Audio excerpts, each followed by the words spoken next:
बिस्मिल्लाहिर्रहमानिर्रहीम। कैसर अब्बास जाफरी की तरफों तो सारे वेखण वाले नूं अस्सलाम वालेकुम। अज मैं तुहाडे नाल चिकन और आलू दे सालन बनाने का तरीका शेयर कर रहा। उम्मीद करदा कि यह तरीका जिहड़ा है ये तुहानूं ज़रूर पसंद आसी।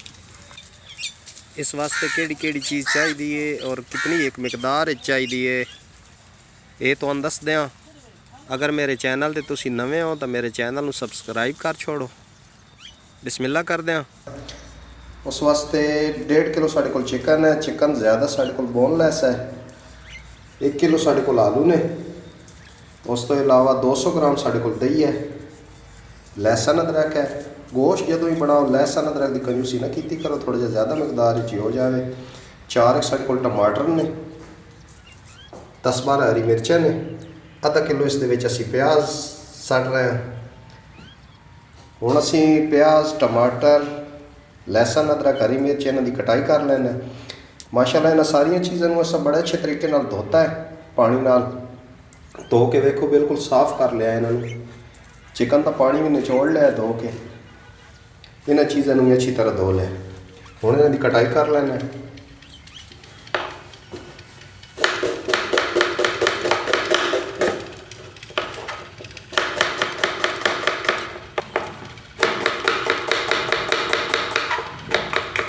प्याज बिल्कुल बरीक कटने ने।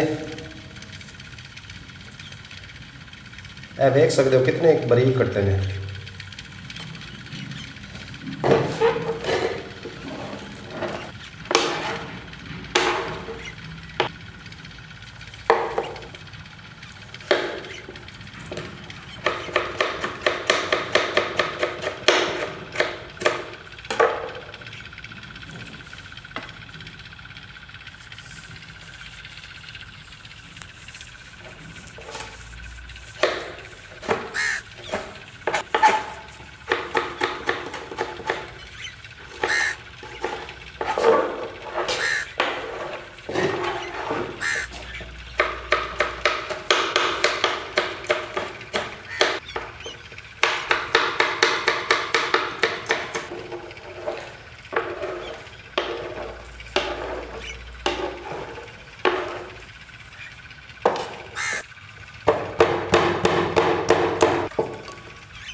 आलू थोड़े जे बड़े साइज दे रखने ने।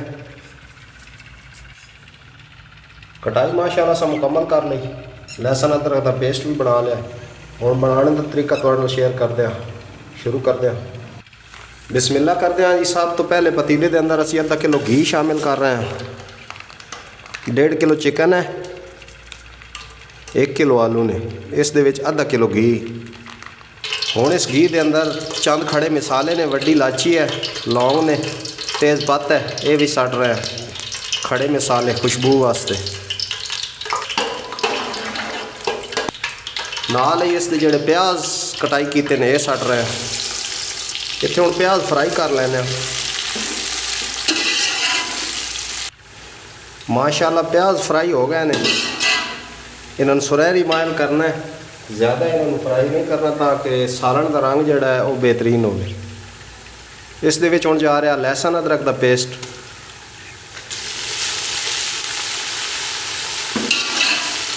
तीन 4 मिनट बुनाई करसा लहसुन अदरक की। थोड़ा जिहा इस दे विच पानी सट रहे हैं ताकि साढ़े प्याज जोड़े वो कलर होर गहरा ना कर वजन।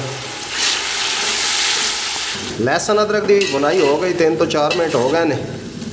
हुण इस दे विच असीं सट रहे हैं टमाटर और हरी मिर्च कट्टी हुई।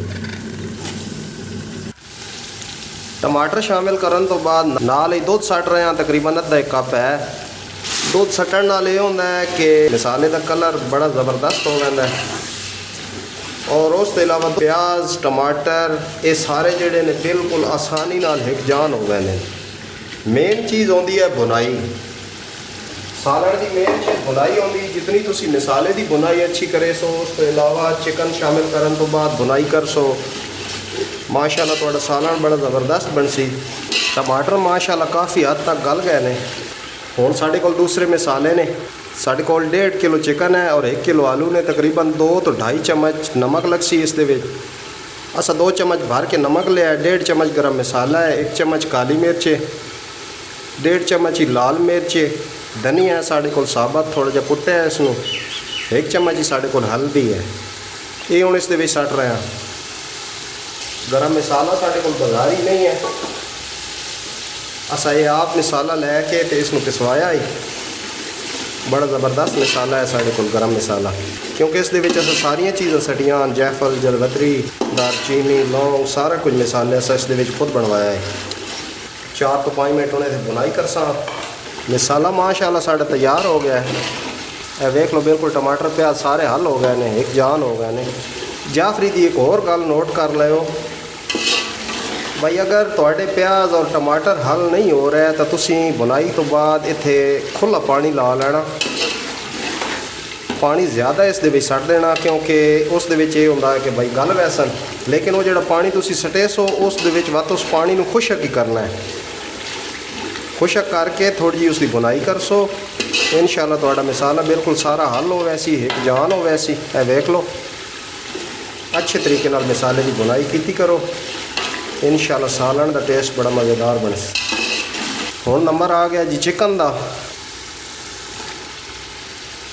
चिकन नूं हमेशा चाह के भी सट्टिया करो, प्लेट इंज ही नवी सट दी करो, क्योंकि थोड़ा बहुत इस दे विच पानी होंदा है, वो पानी जिहड़ा वो विच ना बन जाए। चिकन की करनी होंदी है बुनाई। ए वेख लो ट्रे दे अंदर पानी थोड़ा जिहा रह गया।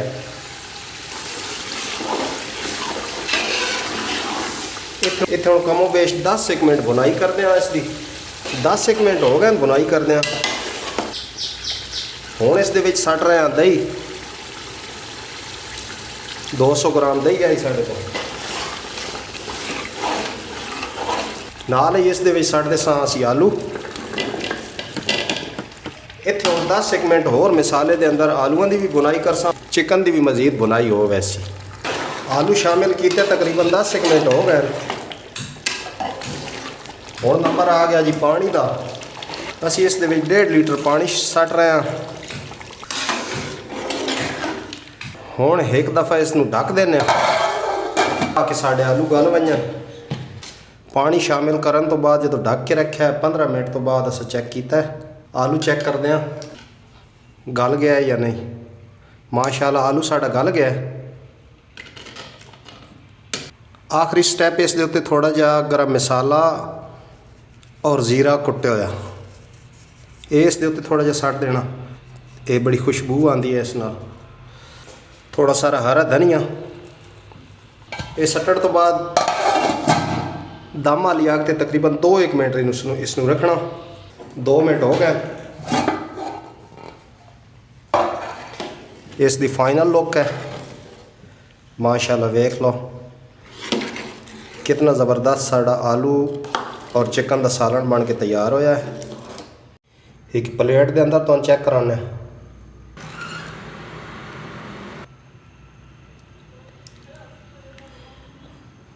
माशाअल्लाह वेख सकते हो कोई टमाटर कोई प्याज नहीं नज़र आया। अगर मेरी वीडियो पसंद आवे तो उसनूं लाइक करना और चैनल नूं सबसक्राइब करना। अज वास्ते बस इतना है कि मिलते हैं किसी अगली वीडियो दे विच। अल्लाह हाफिज़।